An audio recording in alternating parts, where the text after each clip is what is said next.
Fala pessoal, bom dia, Deuteronômio capítulo 25, hoje 19 versículos, 4 epígrafes. Então eu vou ter que correr um pouquinho aqui com você, mas você fica com aquela missão de meditar, estudar, pegar sua caneta aí, fazer as suas marcações. E é o seguinte, tá? Eu vou passar com você um pouquinho sobre cada tópico para você entender o que foi aplicado para aquele povo naquela época e para hoje. O que tem a ver comigo hoje? Eu quero aplicar na minha vida. Então vamos lá, a gente vai entender isso daqui. Do versículo 1 ao versículo 4, pena de açoites. Olha só.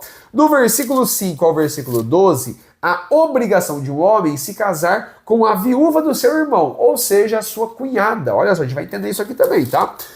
Do versículo 13 ao 16, pesos e medidas justos. E por último, 17 ao 19, Amaleque será destruído. Então vamos lá, vamos entender isso aqui.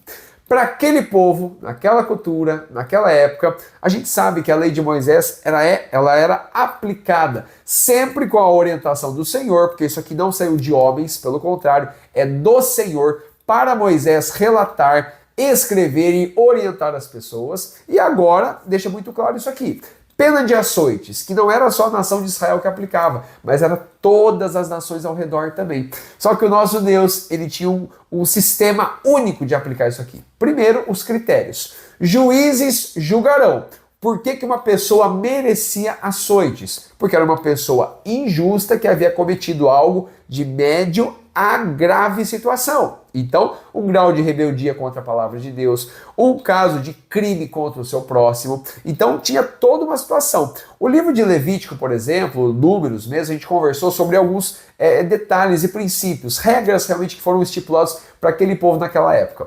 E a gente precisa entender que tudo era visual, era conversado. Não tinha hoje a parte midiática que a gente tem. Então, as notícias, o acesso à Constituição, à informação, a leis, era tudo na conversa, era tudo realmente no olhar. Então você tinha que visualizar aquilo sendo aplicado, a justiça sendo feita. Então hoje nós não temos assim uma visibilidade do que acontece nas prisões, a gente não sabe. Poxa vida, a gente vê o que aparece na mídia para nós, mas lá naquela época a única forma de isso ser visualizado, essa consequência do pecado, dos julgamentos e tudo mais, era visual. Era realmente ali as pessoas visualizando, conversando, fazendo. E aqui os açoites eram aplicados para que as pessoas entendessem que não vale a pena ser rebelde à palavra do Senhor e que existe uma consequência e que realmente isso é aplicado para nossa disciplina.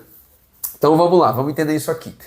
Os açoites, eles tinham um teto. Deus estipulou o teto de 40 açoites para aquele que cometesse determinada ação, crime, rebeldia contra a palavra do Senhor. Então era 40. Então até tem aquela situação, faz 39 para você evitar que você faça 40, para você não passar se você perder a conta. Mas isso aqui era uma ordem do Senhor, porque as outras nações, não tinha limite não. As outras nações iam lá e realmente soltavam o braço, sem compaixão, era uma coisa realmente bem tensa. Mas o Senhor explica para o seu povo que isso aqui era um ato de disciplina, para as pessoas entenderem o quão grave era a consequência do pecado. A gente sabe que o pecado da desobediência de Adão e Eva, olha o que gerou hoje. E todos os dias, eu e você, temos que evitar, temos que abandonar, jogar fora qualquer tipo de desobediência, rebeldia à palavra do Senhor. Porque a palavra dele é perfeita, maravilhosa, ele é único, ele é imutável. E ele levou sobre si todos os açoites que você e eu merecíamos, tá?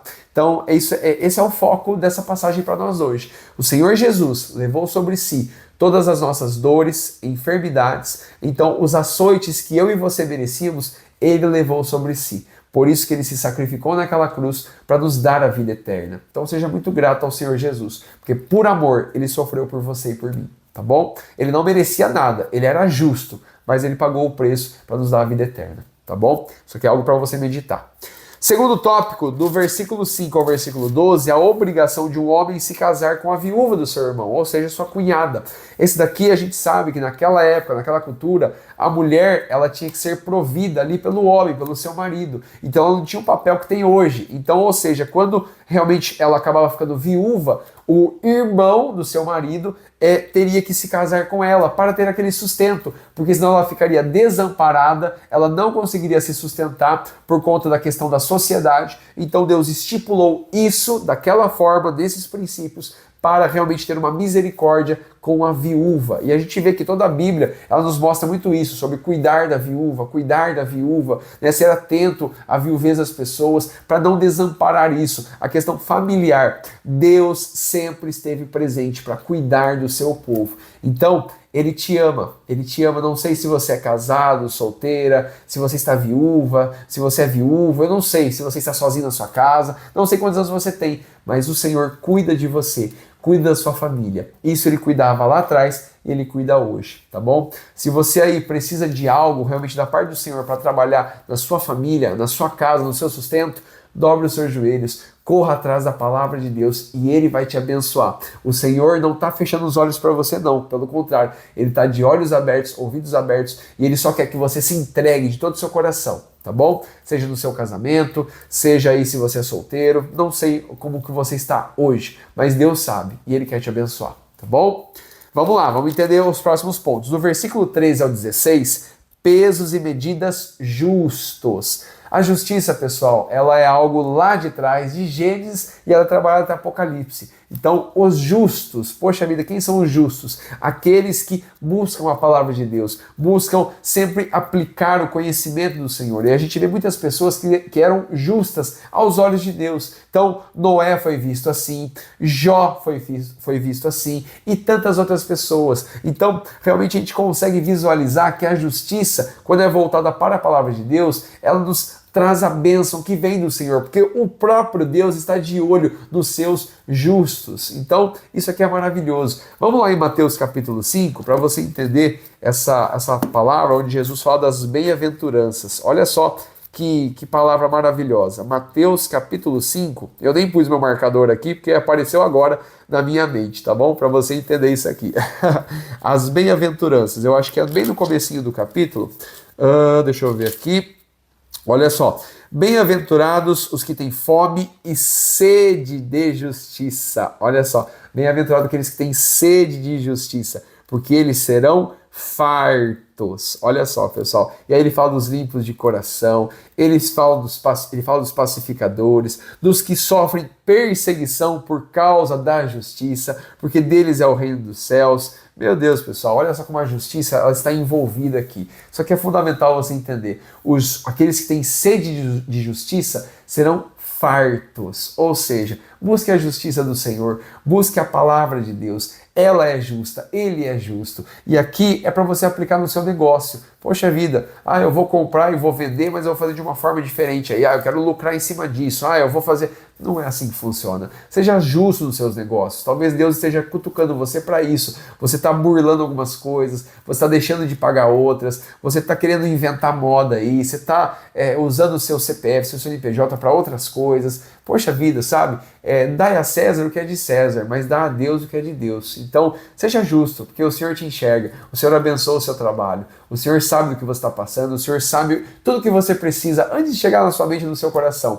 Deposite a sua ansiedade no Senhor, porque Ele vai satisfazer os desejos do seu coração se você se deleitar nele. Então, esse é um privilégio para nós, os justos que buscam a justiça de Deus. Aplique isso nos seus negócios, é uma palavra para você aí, tá bom? E por fim, pessoal, dos versículos 17 a 19, Amaleque será destruído. Quem que é Amaleque? Pela genealogia, ele é neto de Esaú. Então, é um povo que vai batalhando contra Israel. Êxodo 17...